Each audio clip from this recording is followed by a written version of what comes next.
E aí, meus amores? Beleza? Muito bom estar aqui em mais uma tarde de muito sol. Percebe-se pela minha janela que está dando um reflexo gigantesco aqui no vídeo, mas, como diz aquele ditado, é o que temos para hoje.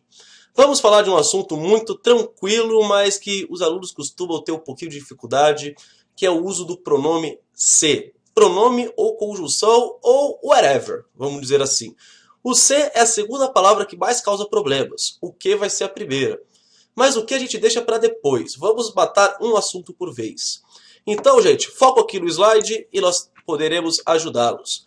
O se ele pode ser 5 coisinhas, na ordem. Ele pode ser uma conjunção, um pronome reflexivo ou um pronome recíproco, e aí nós vamos ver a diferença, uma partícula apassivadora ou um índice de determinação do sujeito. Gente, eu sei que tem algumas pessoas que ficam desesperadas, não decorem nomenclatura. Se você souber a ideia, vai estar de bom tamanho e eu vou mostrar como. Vamos começar com o mais fácil. O se, que é a conjunção condicional. 2 exemplos tirados da vida real. E eu faço da primeira frase uma promessa de vida. Nós iremos para Ibiza se o Cadu ganhar na Mega Sena. O Cadu ganhou na Mega Sena? Não. É uma hipótese, é uma condição. Eu poderia trocar esse se pela palavra caso. Ou contanto que, ou desde que. Qualquer palavra que indique uma condição. Vocês sabem muito bem sobre condição. Eu adoro colocar condições nas aulas. Então, simples. Substitui e vê se faz sucesso. Que nem a segunda. Fica uma dica para algumas pessoas. Qualquer coincidência com fatos reais não foi planejada, ok? Se eu estudasse, conseguiria responder as questões da prova de gramática. E aí, gente? Se eu estudasse, se eu tivesse cumprido essa condição, eu conseguiria. Não estudei, não consegui. Então, vocês ainda têm um bimestre para estudar e vamos lá, gente. Taca-lhe pau nessa provinha de gramática. Firmeza? Primeiro caso fácil, simples. Vamos para o segundo, mas agora eu quero toda a atenção de vocês e todo o conhecimento que vocês possuam sobre física. Vamos para o segredo do dia.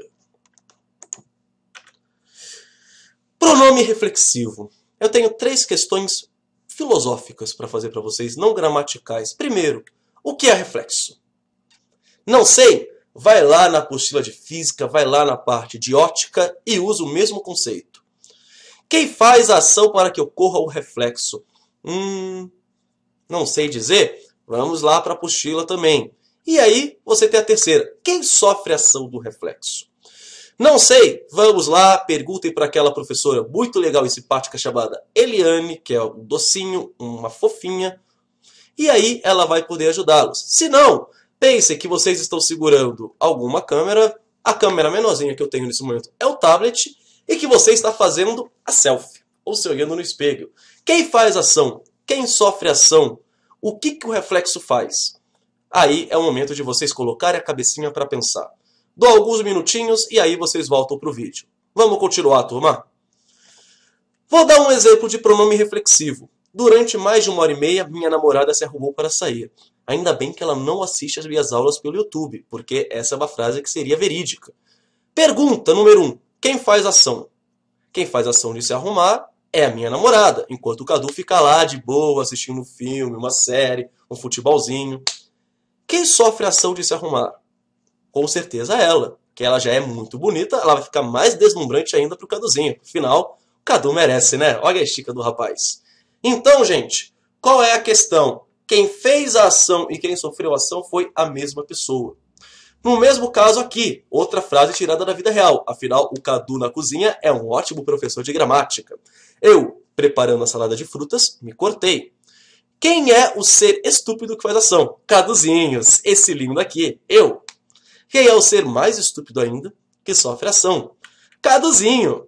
Então, pronome reflexivo é quando eu faço e recebo ação ao mesmo tempo. Beleza? Então, o reflexo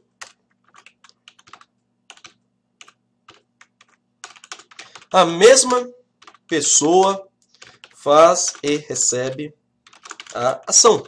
Simples. É a mesma coisa que eu pensar no espelho.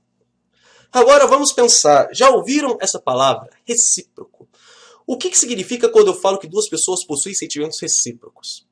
Aí vocês estão pensando, vai ser que nem no simulado e na bimestral, eu vou levantar minha mão e o Cadu vai responder, todo feliz, saltitante.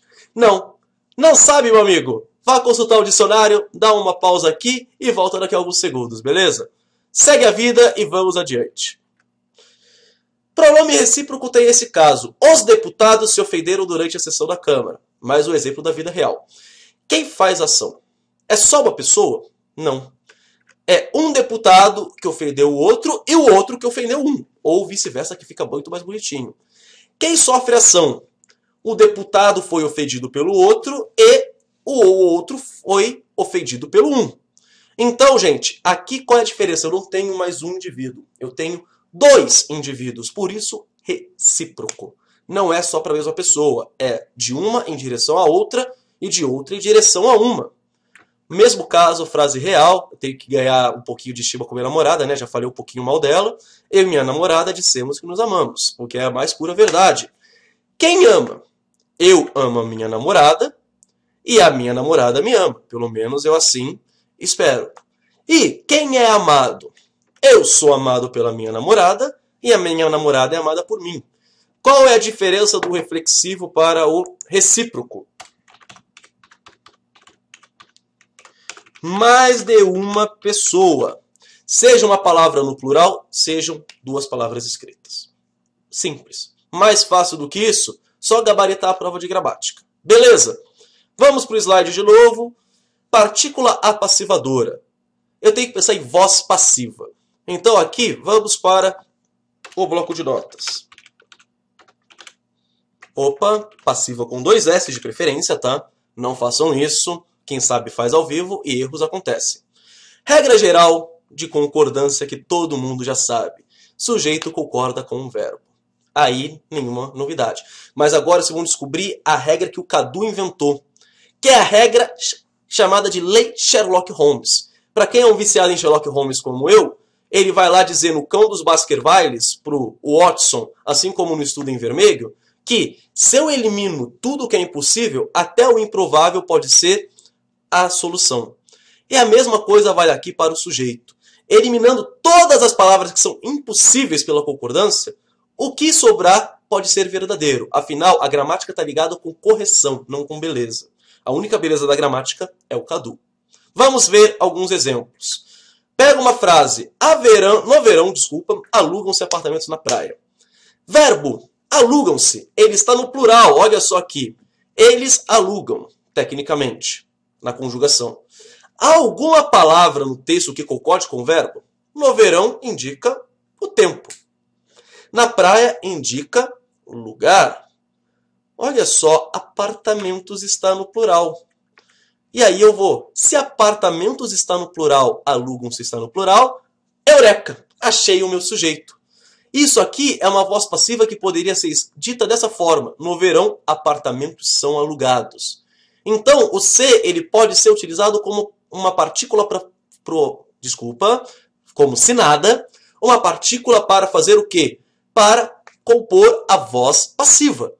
Beleza? Então, eu tenho que ver se há concordância. Então, no caso, seria tanto aluga-se apartamentos como alugam-se apartamentos. Então, apartamento, tá? Ninguém percebeu nada, tá? Ainda bem que tem o bloco de notas para me salvar aqui. Apartamento no singular, verbo no singular. Apartamentos no plural, verbos no plural. Beleza? Outro caso para ficar mais claro para vocês. Quando a primavera começa, a gente adora a primavera, né? Vou começar a cantar um Tim Maia aqui. Quando o inverno chegar... Ok, né? É melhor parar por aqui. O The Voice Américas não está rolando muito bem. Vê-se muita flor nos parques.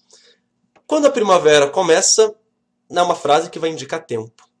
Nos parques, lugar. Vê-se está no singular. Há alguma expressão que está no singular? Flor. Se eu achei a expressão que está no singular, logo ela vai ser o meu sujeito.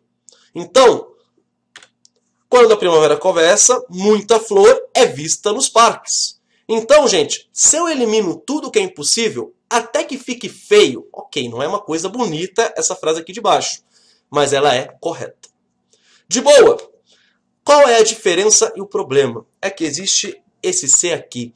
Índice de indeterminação do sujeito. Esse nome complicado que vocês não precisam decorar. Mas ele vai estar ligado ao que vocês já aprenderam, que é chamado de sujeito indeterminado.